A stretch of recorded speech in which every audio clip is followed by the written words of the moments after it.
Shalom, selamat malam Bapak Ibu semuanya.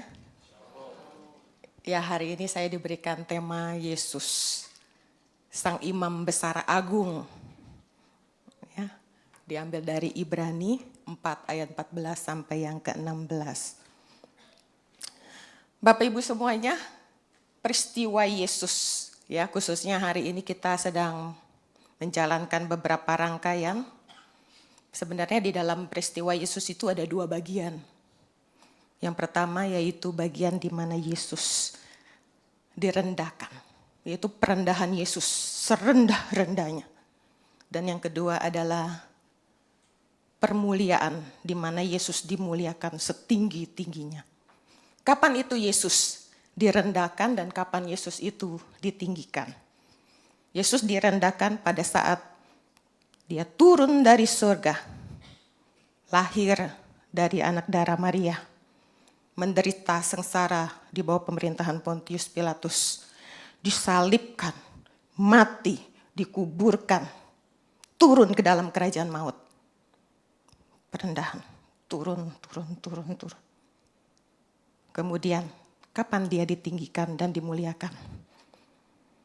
Dia ditinggikan ketika dia bangkit dari antara orang mati. Kemudian naik ke surga, duduk di sebelah kanan Allah, Bapa yang maha tinggi. Dan kemudian dari sana ia akan datang untuk menghakimi orang yang benar dan yang hidup dan yang mati. Bapak Ibu, surat Ibrani adalah surat satu-satunya di dalam perjanjian baru yang berbicara tentang Yesus adalah imam. Ya, enggak ada lain. Enggak ada kitab lain yang akan berbicara mengenai Yesus adalah imam. Dan Ibrani khususnya ya, Ibrani 4 ayat 14 ini dikatakan, kita akan baca sama-sama ya. Ibrani 4 ayat 14, 2, 3. Mempunyai imam besar agung yang telah melintasi semua langit, yaitu Yesus Kristus. Kemudian kita akan baca Ibrani 5 ayat 5 sampai 6 dan juga ayat yang ke-10. Ayat 5. Demikian pula Yesus tidak memuliakan dirinya sendiri.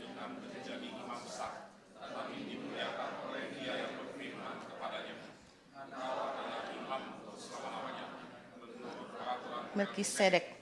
Yes.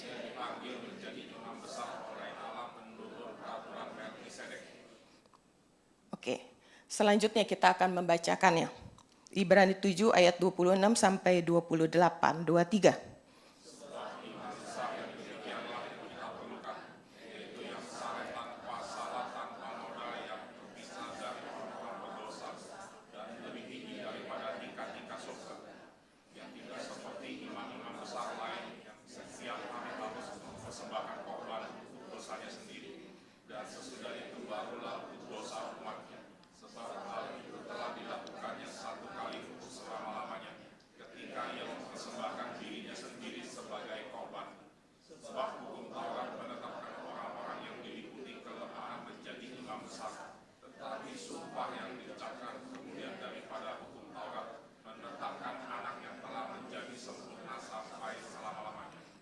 Ayat yang terakhir, Ibrani 9 ayat yang 11.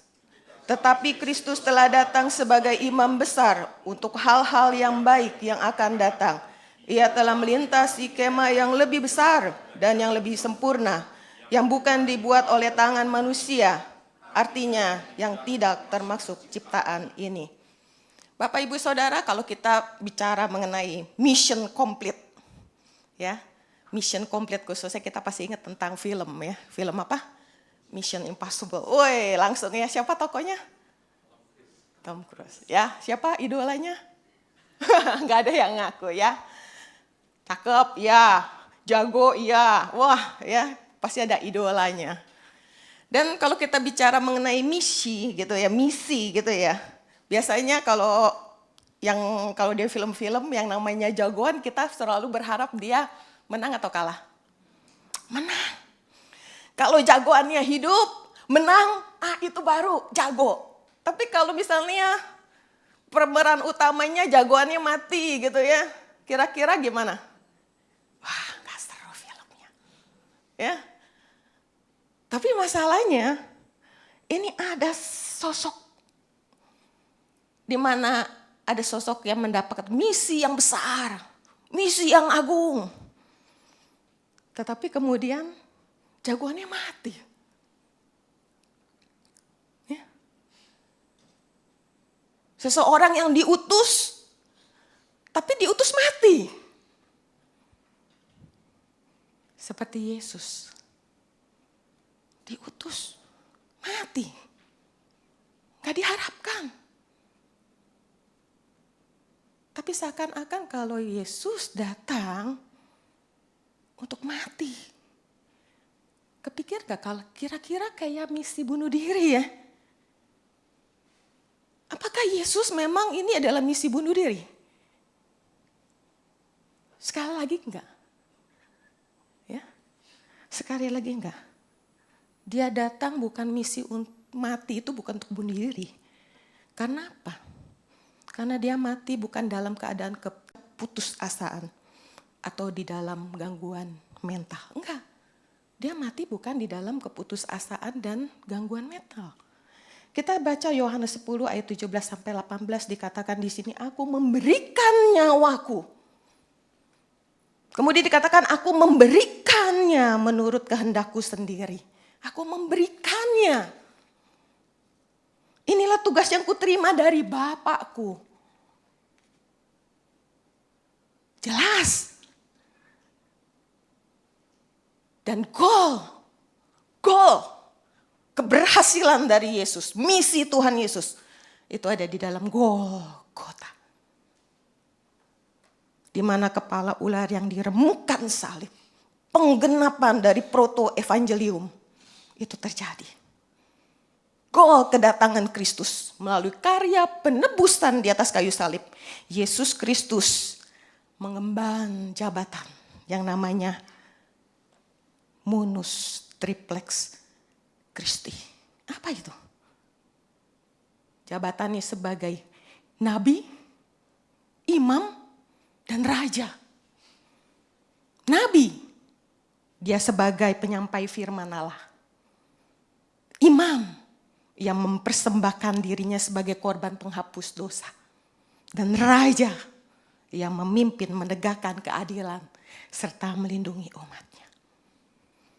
Kejadian 3 ayat 15 dikatakan, keturunannya akan meremukkan kepala. Salib itu tertancap di Golgota. Dan di sana dikatakan tetelestai. Nislam dari kata shalom. Aku sudah menyelesaikannya. Sudah lunas. Sudah didamaikan. Yohanes 19 ayat 30 dikatakan ia menundukkan kepalanya dan menyerahkan nyawanya. Itu keinginannya sendiri. Kematian Kristus yang darahnya tercurah membuat tabir suci itu terbelah. Yesus Kristus, sang imam besar agung, dia membawa darahnya sendiri. Darahnya sendiri. Di dalam Ibrani 9 ayat yang ke-12. Darahnya. Matius 27 ayat 50 sampai 51 dikatakan, lalu menyerahkan nyawanya. Kalau dia nggak serahkan nyawanya, nggak ada yang bisa ambil nyawanya. Nggak ada. Tidak ada seorang pun. Kenapa bisa seperti ini? Sebenarnya siapakah Yesus itu? Di dalam Matius 1 ayat 1 dikatakan inilah silsilah Yesus Kristus. Anak Daud, anak Abraham. Daud, anak Isai, anak Yehuda. Raja, imam, nabi. Sedangkan Yesus adalah anak Daud. Sebagai raja, imam, nabi. Kalau kita lihat garis keimaman, itu selalu dari suku Lewi. Ya, Harun. Daud dan keturunannya bukan keturunan Lewi. Bagaimana? Kok bisa? Nggak ada orang selain suku Lewi yang bisa jadi imam, nggak. Dan Yesus bukan dari suku Lewi. Daud juga. Apakah pertanyaannya ada keimaman di luar dari suku Lewi? Sehingga bisa jadi imam. Dikatakan imam menurut Melkisedek. Kita sering mendengar ya, apa kata imam menurut Melkisedek. Sebenarnya siapa sih Melkisedek itu? Siapa Melkisedek? Di dalam Kejadian 14 dikatakan bahwa Melkisedek ini adalah memberkati Bapak Abraham. Beberapa penafsir mengatakan ya bahwa itu adalah Theophany atau Kristofani, penampakan Allah, penampakan Kristus di Perjanjian Lama. Tapi ada juga yang berpendapat bahwa itu adalah tipologi. Ada yang berpikir khususnya orang-orang Yahudi bahwa itu adalah Sem. Ya, Sem anak Nuh. Sem anak Nuh. Kenapa? Karena waktu itu kalau kita lihat ya, Sem itu masih hidup. Pada waktu Abraham dan Ishak bahkan itu masih hidup. Sem masih hidup. Ya. Tapi saya dapat katakan bahwa ini bukan adalah Theophany atau Kristofani. Kenapa? Karena kalau kita perhatikan di dalam Alkitab, kisah penampakan Theophany itu selalu muncul yang namanya M besar, T besar. Apa? Malaikat Tuhan. Tapi di dalam kisah Melkisedek nggak ada yang nampak itu. Tapi kalau bisa dikatakan tipologi itu kemungkinan besar ya. Karena apa? Karena Melkisedek adalah sosok yang misterius. Dia muncul waktu ketemu sama Abraham. Kemudian memberkati Abraham. Kemudian Abraham memberikan persembahan. Kemudian Melkisedek menerima persembahan Abraham. Dan kemudian nggak pernah muncul lagi tuh di dalam Alkitab. Nggak ada. Ya. Jadi ini pendapat beberapa penafsiran. Ya. Sebenarnya Melkisedek itu siapa? Kalau kita lihat di dalam Kejadian 1 ayat 4, Kejadian 14 ayat 17 sampai ke 20 dikatakan Melkisedek adalah imam yang lebih dulu ada. Imam yang lebih dulu ada sebelum bangsa Israel ada. Sebelum, jauh sebelum bangsa Israel ada, keimaman Melkisedek itu jauh lebih tinggi dari keimamatan Harun dan juga Lewi. Kenapa ini penting? Jadi kalau kita lihat di sini, keimamatan menurut Melkisedek ini adalah itu sudah ada. Jadi bangsa Israel itu baru menjadi bangsa ketika dia masuk dalam tanah Kanaan. Baru ada imam. Tapi kan ini kan Abraham, jadi jauh ya. Jauh. Tapi udah ada imam dan raja. Dan keimamatan menurut Melkisedek ini digunakan atau diterapkan kata tepatnya kepada bangsa Israel. Khususnya untuk raja-raja Israel yang memiliki gelar imam orang Israel. Imam di luar suku Lewi. Yaitu imam menurut Melkisedek. Kenapa bisa dikatakan lebih tinggi? Satu, karena ya yang memberkati pasti lebih tinggi daripada yang menerima. Itu terjadi dalam Ibrani 7 ayat 7 sampai 9. Memang tidak dapat disangkal bahwa yang lebih rendah diberkati oleh yang lebih tinggi. Dan bagaimana raja-raja Israel tergolong sebagai imam juga. Saudaraku, ternyata Musa itu sudah tulis hukum mengenai raja Israel yang akan jadi imam. Ada di mana? Ada di nomenklatur. Hukum Taurat tentang raja-raja sebagai imam menurut peraturan Melkisedek. Langsung kita lihat di Mitzvot nomor 587. Di sini dikatakan seorang raja harus menulis sendiri hukum Taurat. Yang menulis hukum Taurat siapa? Tugasnya imam. Tapi ini raja. Raja sebagai imam, itu sudah ada, ditulis. Sebelum ada bangsa Israel, sebelum ada imam. Sudah ada. Kemudian, kalau kita lihat, Raja Daud sebagai imam menurut peraturan Melkisedek. Daud juga imam. Kenapa? Daud raja. Dan dia adalah imam. 2 Samuel 6 ayat 12 sampai yang ke-20, ini ada bukti Raja Israel memegang juga jabatan sebagai imam.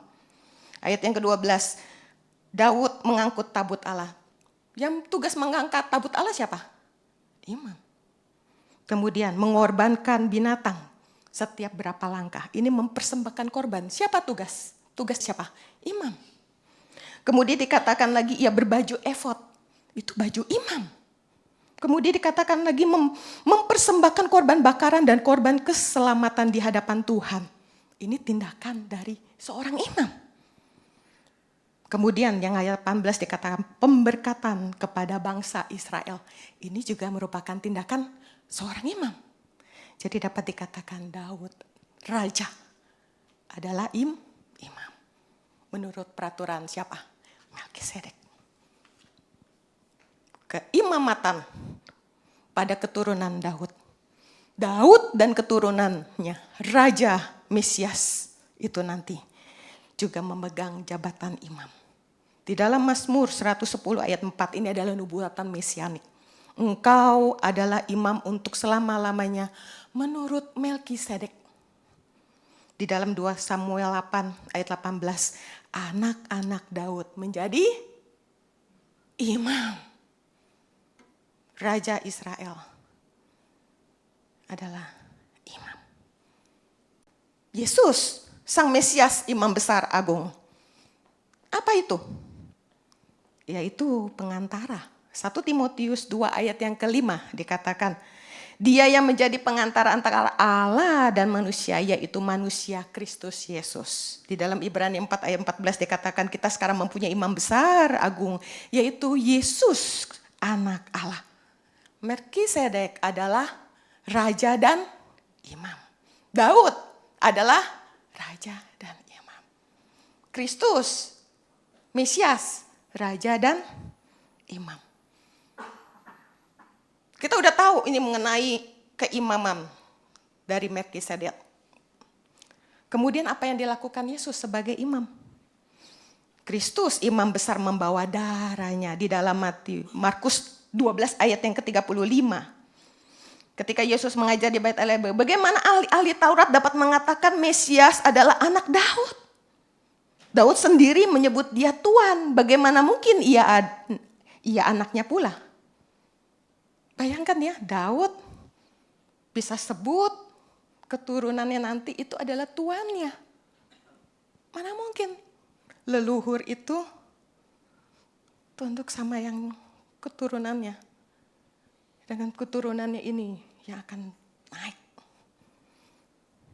Di dalam Ibrani 9 ayat 11 sampai yang ke-12, Kristus telah datang sebagai imam besar. Ia telah masuk satu kali untuk selama-lamanya ke dalam tempat yang kudus. Dengan membawa darahnya sendiri dan dengan itu ia telah membawa kelepasan yang kekal. Kelepasan kekal bukan berarti Yesus yang membutuhkan, ya enggak. Kalau di dalam NIV dikatakan eternal redemption. Dia mendapatkan kelepasan kekal, itu berarti korban yang Kristus berikan itu sempurna. Sempurna. Enggak ada cacatnya. Enggak butuh lagi apa-apa. Hanya satu kali dia berikan dan itu untuk selamanya. Semuanya include.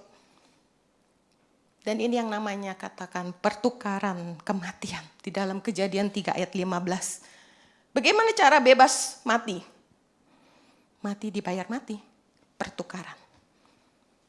Itu yang terjadi sama diri kita. Kristus menukar kita. Kita yang harusnya mati. Dia yang mati. Pertukaran. Pada waktu dikatakan di dalam Kejadian 2 ayat 17. Janganlah kau makan buahnya sebab pada hari engkau memakannya. Pastilah engkau mati.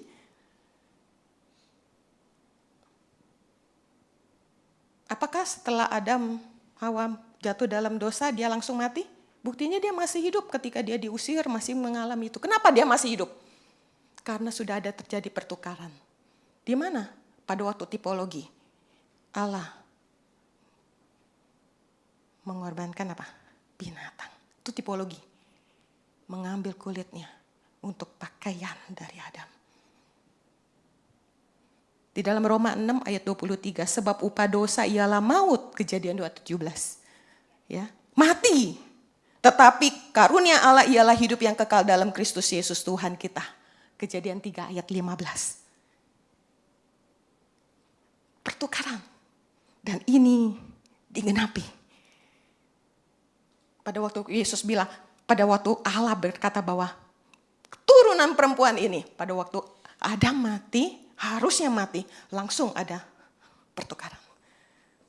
Dari keturunan perempuan ini. Berarti udah ada pengharapan di sini, ada pengharapan. Dan akan digenapi di dalam Yesus. Dan Yesus adalah penutup dari hari pendamaian Yom Kippur. Nggak ada lagi diperlukan persembahan-persembahan korban-korban untuk penghapus dosa. Nggak ada. Karena Yesus sudah memenuhinya. Sebenarnya apa sih ketentuan dari pengorbanan itu sendiri? Nggak ada, yang lain cuma satu, darah. Kenapa darah? Darah itu nyawa. Di dalam korban bakaran, itu ada darah. Di dalam sajian, itu tepung atau minyak pakainya. Tapi di dalam pendamaian keselamatan, itu ada darah, ada korban darah. Di dalam korban penghapusan dosa, ada darah. Kemudian ada korban pelanggaran, ada darah. Tapi khusus untuk orang miskin, boleh memberikan tepung, dibakar di atas, tetap di atas korban darah. Dari siapa? Darah yang dari orang lain yang membawa korban persembahan. Tetap ada, cuman dia dibantu di atasnya aja. Dan kemudian ada korban penghapusan salah. Menggunakan apa lagi? Darah. Jadi dapat dikatakan di Ibrani 9 ayat 22, hampir, ya memang hampir. Karena ada persembahan tepung atau minyak. Tapi dikatakan di sini hampir segala sesuatu disucikan dengan darah. Tanpa penumpahan darah tidak ada pengampunan.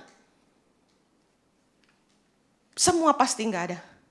Nggak ada pengampunan. Dan di dalam Roma 3 ayat 25. Kristus Yesus telah ditentukan Allah menjadi jalan pendamaian, lekapora. Apa itu lekapora? Mengcover. Lekapora. Cover. Karena imam dalam darahnya. Mengcover. Kok kita mau lebih dekat lagi, apa itu yang namanya mengcover, include semuanya. Di sini pasti semuanya udah pernah makan yang namanya all you can eat ya. Kalau kita datang ke restoran all you can eat, kira-kira yang boleh dimakan apa? Hah? Apakah ada satu yang nggak boleh mesti bayar lagi? Hah? Kepiting. Tapi all you can eat Bapak. Kalau all you can eat kira-kira ada yang pengecualian nggak? Enggak, semuanya ke cover. Ya, dan kematian Kristus pun seperti itu. Ketika dia bayar sekali untuk membayar dosa-dosa kita. Itu include dosa kita di masa lalu, masa sekarang, dan masa yang akan datang. Di cover secara keseluruhan. Gak ada pengecualian lagi. Gak perlu lagi kita bawa korban penghapusan dosa. Gak perlu lagi. Dan Yesus Kristus, Tuhan dan anak Daud, Mesias ilahi. Di dalam Matius 1 ayat 1 sekali lagi, inilah silsilah Yesus Kristus anak Daud. Di dalam Mazmur 110 ayat 1, firman Tuhan kepada Tuanku, duduklah di sebelah kananku. Keimaman Kristus. Sekali lagi, ketika dia korban, menjadi korban untuk penebusan dosa kita. Dia enggak stop lakukan itu di bumi. Sebagai imam, dia membawa korban darahnya sendiri. Tugas dia sebagai imam itu tidak berhenti di bumi. Lalu kemana? Karena keimaman dia Imam besar itu pun ada di surga. Kalau kita lihat di dalam Ibrani 1 ayat 3 dikatakan, ia duduk di sebelah kanan yang maha besar di tempat yang maha tinggi. Dan lebih lagi di dalam Ibrani 8 ayat 1 sampai yang kedua, yang duduk di sebelah kanan tata yang maha besar di surga, dan yang melayani ibadah di tempat kudus, yaitu di dalam kemah sejati yang didirikan oleh Tuhan dan bukan oleh manusia. Kira-kira di mana itu? Di surga. Melayani ibadah di tempat kudus. Kira-kira tugas melayani ibadah apa aja? Melayani ibadah. Siapa di sini yang melayani ibadah? Ngapain aja? Worship leader. Kira-kira Tuhan Yesus bakal nyanyi ya? Yuk kita nyanyi gitu. Apalagi? Begitukah? Pimpin ibadah, melayani ibadah. Selain worship leader apalagi? Ayo Pak. Pimpin sanctus. Khotbah. Nanti dia selama di surga kita dengerin dia begini terus ya. Kira-kira gitu. Apalagi melayani ibadah. Asyur. Yang asyur jangan lupa ya. Itu juga pelayanan ibadah. Selamat datang gitu ya. Apakah begitu tugas Tuhan Yesus? Sekali lagi. Di sini dikatakan Yesus Kristus sebagai pembela, pengantara, melayani ibadah. Itu dikatakan di dalam Ibrani 7 ayat 25. Ia hidup senantiasa untuk menjadi pengantara mereka. Roma 8 ayat 34 Paulus mengatakan Kristus Yesus yang telah mati, bahkan lebih lagi ia yang telah bangkit, yang duduk di sebelah kanan Allah, yang malah menjadi pembela bagi kita. Yesus hidup selamanya untuk menjadi pengantara secara aktif. Ketika dikatakan ia duduk di sebelah kanan Allah, dia bukan cuma duduk. Enggak. Dikatakan tadi ia melayani ibadah. Ia melayani ibadah. Artinya apa? Dia sebagai liturgos, ia membela, ia adalah pesyafaat. Itu yang dilakukan oleh Yesus. Yesus enggak cuma duduk, tapi dia masih aktif di dalam melayani.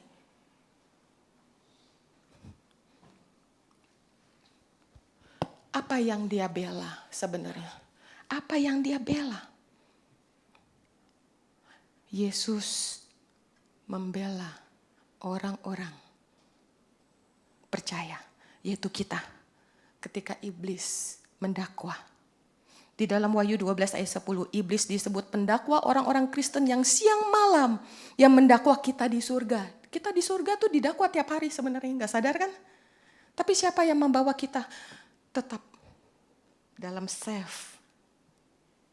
Yaitu Kristus. Dikatakan di dalam Zakaria 3 ayat 1. Dikatakan juga ini kisah bagaimana iblis selalu menuntut dan menjatuhkan. Ini kisah di dalam penglihatan di mana imam besar Yosua itu berdiri di hadapan malaikat Tuhan. Kemudian ada iblis datang, kemudian iblis mendakwa dia. Gak layak ini, pakaiannya kotor, gak layak. Itu pun yang terjadi. Mungkin dari setiap kita ini ada yang datang dengan katakan, ada aku gak layak. Aku terlalu berdosa. Gak layak untuk masuk gereja. Ada seseorang ngomong sama saya, gue gak layak deh jadi orang Kristen. Nanti tunggu gue udah bener, udah baik, baru gue masuk ke gereja. Sekarang belum. Ada juga yang mengatakan, dan menurut lu, gue masih layakkah diselamatkan? Gue udah lakukan banyak dosa. Meskipun gue berkata gue udah percaya Tuhan. Kira-kira Tuhan mau sama gue gak ya? Setiap hari iblis mendakwa kita. Tetapi siapa yang bela? Tuhan Yesus. Imam besar itu yang ada di surga. Itu membela kita. Bahkan dia mendoakan kita. Pensyafaat. Kadangkala di dalam hidup kita ya, kita nggak butuh yang namanya bantuan kalau dalam keadaan sulit. Cukup ada orang datang katakan, gue doain lo, gimana perasaan lo? Senang. Apalagi ada ibu-ibu yang datang sama saya, dia katakan, saya doain pelayanan kamu Chantau. Hati saya senang. Bukan karena bantuan.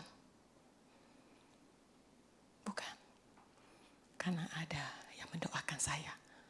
Dan lebih lagi, yang mendoakan Bapak Ibu, saudara semua teman-teman, yang mendoakan saya juga. Yaitu imam besar kita yang ada di surga. Amin. Siapa?